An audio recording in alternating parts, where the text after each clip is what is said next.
Hello everyone, welcome back to my YouTube channel. So today our next topic is measures of central tendency. तो आज का जो topic है हमारा totally statistics जो है वो स्टार्ट होने वाला है। तो इसमें ये बहुत ही इंपॉर्टेंट चैप्टर है।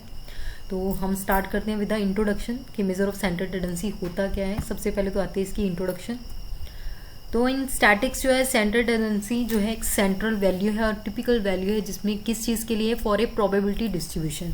एक सिंपल सी टर्म में कह सकते हैं कि it is very difficult for the everyone. किस चीज़ के लिए कि बड़ी बड़ी जो है large group of raw material data याद रखना है ना। कुछ क्रिटिकल वैल्यूज होती हैं, कुछ टर्म्स होती हैं, कुछ सीरीज होती हैं, राइट। जब हम ये सारी होल डाटा को एक वैल्यू के थ्रू रिप्रेजेंट करते हैं एक सीरीज में, तो वो क्या कहलाती है, that is called the central tendency, या फिर आप उसको एवरेज वैल्यू भी कह सकते हो, राइट। तो समटाइम्स क्या होता है कि ज़रूरी नहीं है, डिफ़िकल्ट हो जाता है किसी चीज़ को रिमेंबर करना, किसी को अंडरस्टैंड करना डाटा को, है ना। जैसे मान लो कंसर्न है किसके साथ, income of the millennials of Indians के साथ, राइट। तो इसमें क्या हो जाता है, so it is said that कि जो भी हमारी इनकम है, जो भी हमारी प्रोविजनल एस्टिमेट्स है एवरेज इनकम का पीपल का, वो जस्ट इतनी होगी, इतनी पर एनम जो है वो हो सकती है। तो हम क्या करते हैं, गेस करते हैं कि जो हमारी इकोनॉमिक कंडीशन है मोस्ट ऑफ द इंडियंस की वो ऐसी है, राइट। एक एवरेज है, दैट शुड बी गुड, कि अच्छी चल रही है इनकम तो अच्छा है ना। हमारी जीडीपी जो अच्छी है, अगर नहीं चल रही है तो जीडीपी जो है इतने % डाउन चल रही है। तो ये जो एवरेज वैल्यू है जिसको हम क्या बोलते हैं, that is called the central tendency of the series, right. जिसको हम ये भी कह सकते हैं कि ये है मेजर्स ऑफ लोकेशन, राइट। तो मेजर ऑफ सेंट्रल टेंडेंसी जो है रेफर करती है वो सारे मेथड्स को, स्टैटिकल एनालिसिस को, जिससे क्या होता है जो एवरेजेस है ऑफ द स्टैटिकल सीरीज, जिसमें हम क्या करते हैं, वर्कड आउट करते हैं। Okay, so it is occasionally called, जिसको हम एवरेज भी बोलते हैं, सेंटर ऑफ डिस्ट्रीब्यूशन भी बोलते हैं। और जो most common measure of central tendency है वो है हमारे arithmetic mean, median and mode. Okay, so measure of central tendency are defined for a population. तो पॉपुलेशन में क्या हो जाएगा, large set of objects of a similar nature के, और एक सैंपल के लिए क्या है, एक पोर्शन है उसमें से, portion of the elements of the population, जो क्या करता है, होल डाटा को रिप्रेजेंट करेगा, राइट। कुछ डेफिनेशन है इसके रिगार्डिंग। सबसे पहले है सिम्पसन एंड द काफ्का। इसमें उसने डिफाइन किया है जो मेजर ऑफ सेंट्रल टेंडेंसी है एक टिपिकल वैल्यू अराउंड है जिसमें हम अदर फिगर्स को गैदर करते हैं। ठीक है, आपने होल डाटा ले लिया, राइट, उसको आप कंक्लूड करते हो, कुछ सैंपल्स टेक ओवर करते हो, तो आप उस सारी चीज को क्या कर रहे हो, उस सारे डाटा को क्या कर रहे हो, उस सारी पॉपुलेशन को क्या करते हो, रिप्रेजेंट करते हो। ठीक है, उसके बाद नेक्स्ट है an average stand for the whole group of which it forms a part yet represent the whole. तो इट मीन्स क्या है कि आप एक एवरेज स्टैंड कर रहे हो वहां पे होल ग्रुप में, ठीक है, जो क्या है, एक पार्ट है जो कि रिप्रेजेंट किसको करता है, होल डाटा को, राइट। उसके बाद लेमेंस है, वो कहता है major of central tendency is an average. Obviously एक एवरेज है, जैसे मान लो हम एवरेजेस निकालते हैं, जो भी आपके एग्जाम्स होते हैं आप सब्जेक्ट की एवरेज निकालते हो, है ना। या फिर क्या करते हैं, मान लो एग्जाम्पल है कि इकोनॉमिक्स की लेते हैं, इकोनॉमिक्स का सब्जेक्ट है, तो हम सारे स्टूडेंट्स की एवरेज ले रहे हैं कि उन्होंने कितने % जो है मार्क्स लिए इन इकोनॉमिक्स सब्जेक्ट, ठीक है, होल क्लास के।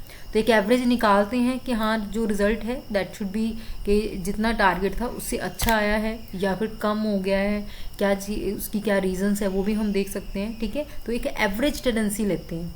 तो ये क्या है, it is a single number of the value जो कि क्या होती है, जिसको कंसीडर करते हैं typical in a set of data as a whole, right.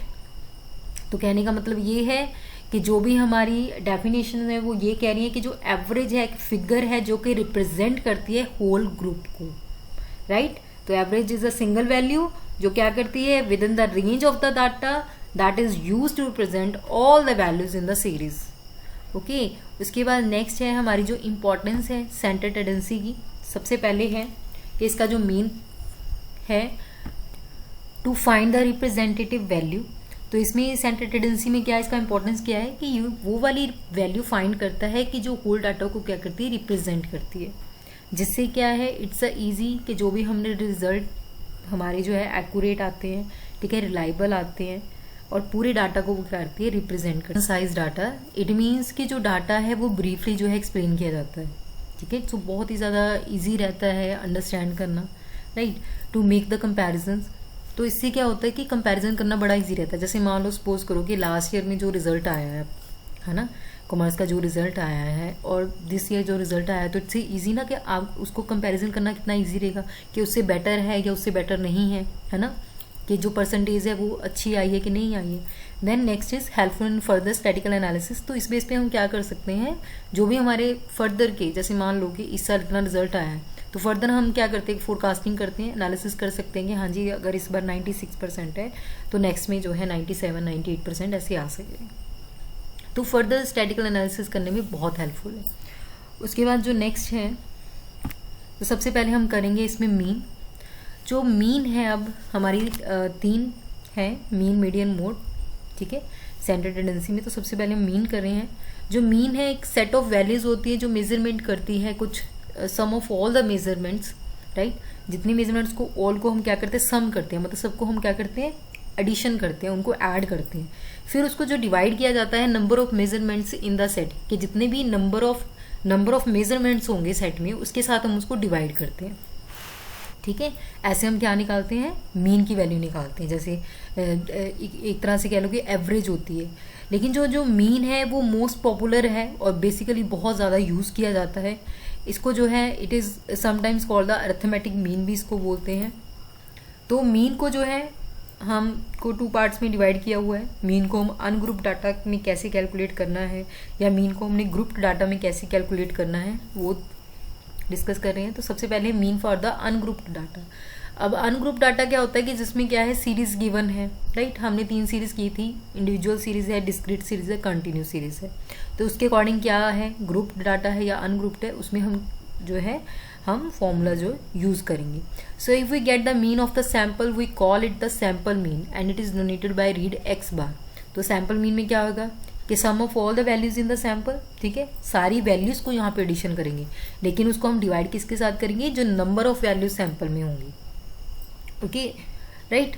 So if we compute the mean of the population, जब पॉपुलेशन का होता है we call it the parametric और पॉपुलेशन मीन, ठीक है। जब पॉपुलेशन से रिलेटेड होता है तो उसको ऐसे हम पैरामेट्रिक जब पॉपुलेशन मीन कहेंगे। तो पॉपुलेशन मीन कैसे है, sum of the all the values in the population, जितनी भी वैल्यूज पॉपुलेशन में होंगी उनको टोटल करेंगे और उसको डिवाइड करेंगे number of values in the population में। तो ये था अनग्रुप डाटा। अब जो हम अरिथमेटिक मीन है उसको कैलकुलेट करते हैं ग्रुप्ड डाटा में। तो ग्रुप डाटा में क्या होता है कि आपको जो है फ्रीक्वेंसी गिवन होती है, ठीक है, आपके क्लास इंटरवल्स गिवन होते हैं सीरीज में। तो उसमें 3 मेथड्स आ जाते हैं, डायरेक्ट मेथड है, शॉर्टकट मेथड है और स्टेप डेविएशन मेथड है। तो ये फॉर्मूलेज हैं उनके जिसको हम अप्लाई करके मीन को कैलकुलेट करते हैं। तो सबसे पहले हम लेते हैं एग्जाम्पल अरिथमेटिक मीन की। तो ए sample of 5 executives receive the following bonus last year, ठीक है। उन्होंने जो बोनस लिया है वो लास्ट ईयर क्या है, 14.0, 15, 17, 16, 15, राइट। अब इसका सोल्यूशन कैसे, हमने मीन निकालना है। तो एक्स बार ये सिंबल है, ये है जैसे इसको बोलते हैं सुमेशन, ठीक है। सुमेशन का मतलब क्या होता है, सम ऑफ ऑल, ठीक है। Summation of x divide by n क्या है, नंबर्स। अब हमने करना क्या है, ये एक्स सीरीज हमें गिवन है, हमने इन सबको टोटल करना है, 14 + 15 + 17 + 16 + 15, राइट। इन सबको हम क्या कर रहे हैं, प्लस कर रहे हैं, ठीक है। इन सबको हमने क्या कर लिया, प्लस कर लिया। उसके बाद प्लस करके हमारे पास वैल्यू आ जाती है 77। अब इसको डिवाइड किसके साथ करना है, एन क्या है, नंबर ऑफ टर्म्स इतनी है। अब ये क्या है, first, second, third, fourth and fifth. तो हमारे पास टर्म्स कितनी है, 5। तो 5 के साथ हम क्या करें, इसको डिवाइड करें। तो 77 डिवाइड बाई 5 ये कितना आ गया, 15.4। तो मीन की वैल्यू हमारे पास आ गई 15.4। उसके बाद मीन हम लेते हैं, ये सिंपल सीरीज में जैसे हम कर रहे हैं मीन को कैलकुलेट। फिर आ जाता है वेटेड मीन, ठीक है। वेटेड मीन में क्या है, वेटेड मीन जो है एक सेट ऑफ वैल्यूज है जहाँ पे हम क्या करते हैं, ईच ऑफ वैल्यू मेजर करते हैं विद अ डिफरेंट वेट के अकॉर्डिंग, या फिर उसमें जो डिग्री है, डिग्री ऑफ इम्पोर्टेंस होती है। तो उसमें क्या है, जो भी आपको वेट गिवन होगा, ठीक है, वेट अलग से दिया होगा, तो उसको आपने एक्स के साथ मल्टीप्लाई करना है, राइट। तो उसके बाद जो उसका टोटल होगा सुमेशन ऑफ एक्स डब्ल्यू, ठीक है, डब्ल्यू मीन को हम कैलकुलेट कर रहे हैं, ठीक है। फिर उसके बाद हमारा है मेजरमेंट और वैल्यू जो भी होगी एक्स की, और नंबर ऑफ मेजरमेंट्स, ठीक है, वेट में हम लेंगे। तो इसका एक न्यूमेरिकल हम डिस्कस करते हैं। तो इसमें एग्जाम्पल है, ठीक है, आपके सब्जेक्ट्स हैं यहाँ पे दिए हुए हैं, English, mathematical, science, social studies, ठीक है। यूनिट्स दिए हुए हैं, देन ग्रेड्स दिए हुए हैं, ठीक है जी। तो इसमें हम क्या करेंगे, यूनिट्स हमारा एक्स आ गया, ठीक है, ग्रेड्स हमारा वेटेड जो आ गया, राइट। अब इसमें हम मीन कैसे निकालेंगे, सबसे पहले हम करेंगे 9 मल्टीप्लाई 86, 0.9 मल्टीप्लाई 86, ठीक है जी। ये जो वैल्यू आ जाएगी हमारे पास, जस्ट अ मिनट, अब इसकी वैल्यू आ गई हमारे पास, राइट। उसके बाद हम इंग्लिश का करेंगे, इसको हमने मल्टीप्लाई किया 1.5 मल्टीप्लाई 85, तो ये सेकंड ये वैल्यू आ जाएगी। थर्ड में हम करेंगे 1.5 मल्टीप्लाई 88, राइट। उसके बाद 1.7 और नेक्स्ट जो सब्जेक्ट है 1.2 मल्टीप्लाई होगा 87 के साथ। मल्टीप्लिकेशन पर के जो भी हमारी टर्म्स आएंगे उन सबको हम क्या करेंगे, प्लस करेंगे, ठीक है। सबका हम क्या करेंगे, सम करेंगे, ओके। इसको अब हम डिवाइड, अब इसमें हम क्या करेंगे, सारी यूनिट्स को क्या करेंगे, टोटल कर लेंगे, ठीक है। टोटल हमारा कितना आ जाएगा 9, राइट। तो जो टर्म आएगी उसको हम डिवाइड करेंगे 9 के साथ, ओके। तो ये आ जाएगा 86.1। तो हमारा एवरेज ग्रेड कितना आ जाएगा,